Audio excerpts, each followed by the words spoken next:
now you know all the tools, all the settings, all the sections inside the Lumetri color panel. So that means that you know how to make the color on any shot look on point. But you don't just want to know that. You want to know how to quickly apply color adjustments to all of the clips across your timeline really, really efficiently, right? And so next, we're going to talk efficiency tips. So before we start, there is something about the Lumetri color panel that I have not told you yet. And that is, this panel is basically just one big remote control. So just like a TV remote control that is so much more convenient to use if you want to change the volume than walking all the way over to the TV and pressing the buttons on it, that is also how this Lumetri color panel works, because you'll notice that as soon as I adjust a setting over here in this panel, a new effect called Lumetri Color gets added in the Effect Controls panel. And the settings we've got over in Lumetri Color are also reflected in the Effect Controls panel. And so you can adjust the settings over in Effect Controls if you want to,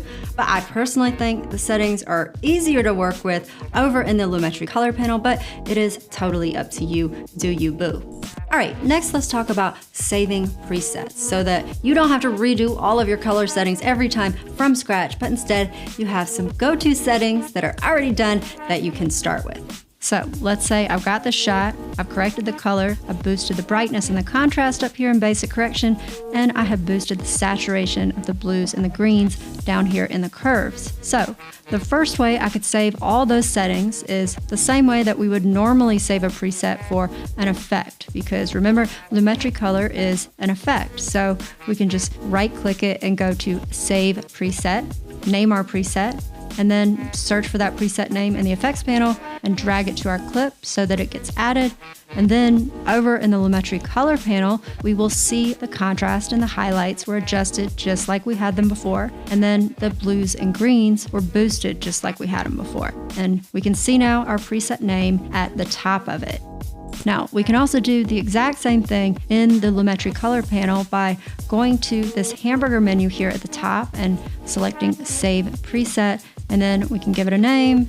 It'll show up in the effects panel, and we can drag it to a clip from there. All right, now, if you're like, this is all cool, but you know what would be really sweet is that if we could get all of these color settings to show up as a little preview in that creative section of the Lumetri Color panel.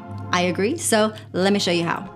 So first we're going to go up to this hamburger menu in Lumetri Color, and we're going to select Export Look. Now we're going to give our custom look a name, and I would recommend adding something like a plus sign in front of the name for your custom look so that that custom look shows up at the start of the options and you don't need to dig through Premiere's built-in looks to find your custom one.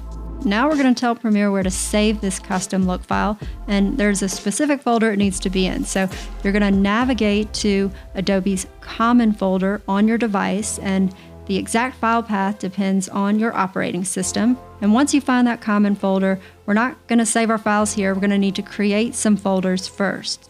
Now, why do we need to create the folders? Like, why aren't these automatically created?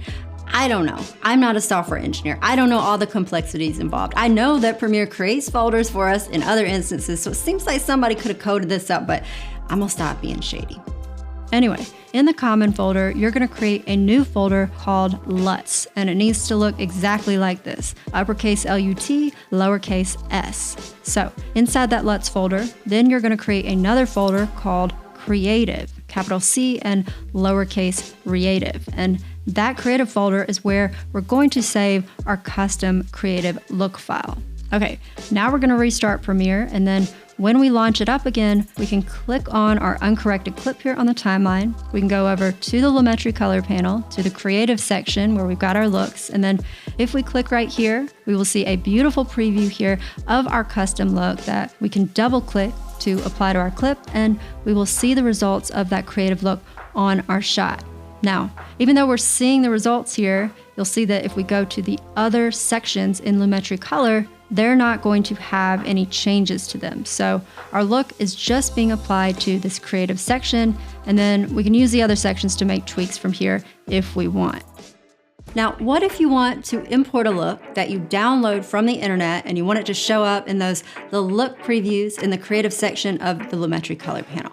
Well, first, you can just search Google or search on YouTube for creative looks or creative LUTs for Premiere Pro, and you should be able to find a lot of free and paid results. Now, if you do get a result that says technical LUT, that's something different. You want to make sure that you're downloading LUTs or looks that are creative. And something to keep in mind about looks or LUTs that you download is they work like Instagram filters, right? So there's no one Instagram filter that's going to fix every single shot every time. So you got to expect some tweaking. So they're not cure-alls. But anyway, let's suppose that you do find some looks or some LUTs online that you like. How are you going to get those files into Premiere? Well, all you got to do is take those files, which are going to have a .look or maybe a .cube extension, and you're going to add them to that creative folder that you made earlier on your device. Then you're going to restart Premiere, and when it opens back up, you can go to the Lumetri color panel in that creative section, and you should see those looks that you added showing up in those look previews. Next, I want to talk about a fast and an easy way to make color adjustments across all the clips on your timeline so that you don't have to adjust the color clip by clip, one by one. So what you can do is you can go over to this new item menu here in the bottom right of the project panel, and you can create what is called an adjustment layer.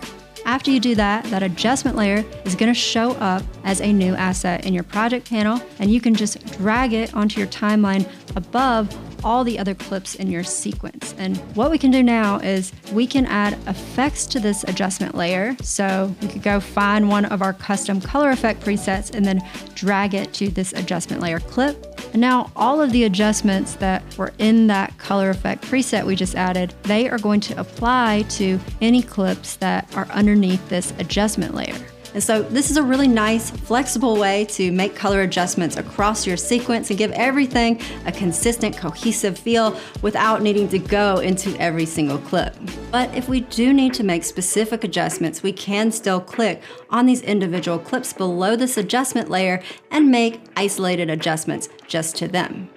Next, I just want to remind you about source effects because they can be super, super useful when you're doing your color adjustments. So you can save an effect preset for a Lumetri color effect, and then you can drag that color preset from the effects panel directly onto your source footage in the project panel. And now that color effect is going to cascade to any clips on your timeline that are made from that source footage. But since source effects are hard to edit once you've applied them to a bunch of clips, remember you can also press Command or Control plus the F key to find all the clips on your timeline labeled yellow, for example, and then just click Find All, and then that's going to automatically select them all, and you can drag a color effect preset to all of them at one time.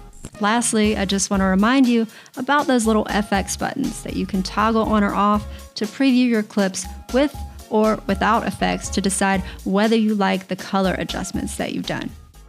All right, y'all, we've covered a lot, but before we get into the recap for this lesson, I just want to share a few personal thoughts and final advice on color, because color is one of those things that I think can drive you a little crazy, because you can be staring at a shot for a while, and then after looking at your screen, then your eyes start adjusting. And then so what you thought looked good at the beginning of your session all of a sudden doesn't look so hot, and then you start getting in your head. And then also you've got all these YouTubers on the internet who are pushing their custom creative looks or creative LUTs, and that can make you feel like ain't nobody gonna watch your ugly footage unless you use their LUTs to make your color look right. But I just want you to remember that even though we've gone through all these sophisticated color tools in Premiere Pro, I don't want you to get lost in all of the settings and stressing about, is this slider too far over to the right or the left? You know, at a certain point you just gotta let it go, because you don't want to forget the big picture. You don't want to forget what's really important in your video. And y'all know what it is, because I've said it a million times,